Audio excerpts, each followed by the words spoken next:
usiku wa manane. Huwa unafanya nini usiku wa manane? Paulo na Sila wamevulishwa nguo zao. Paulo na Sila wamepigwa kwa bakora. Paulo na Sila wamewekwa katika gereza la ndani. Paulo na Sila wamefungwa miguu yao kwa mikatale. Paulo na Sila wanapitia wakati mgumu, na si kwa dhambi walioitenda, lakini kwa kutangaza habari za mfalme wa milele. Usiku wa manane, wewe huwa unafanya nini?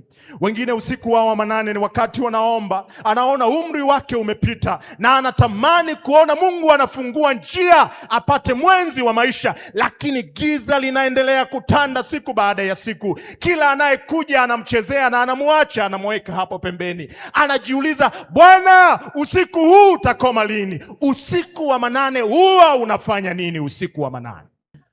Rafiki yangu, sijui usiku wako wa manane ni upi, lakini Biblia inaniambia panapo usiku wa manane, Paulo na Sila walikuwa wakimwomba Mungu. Bwana Yesu asifiwe.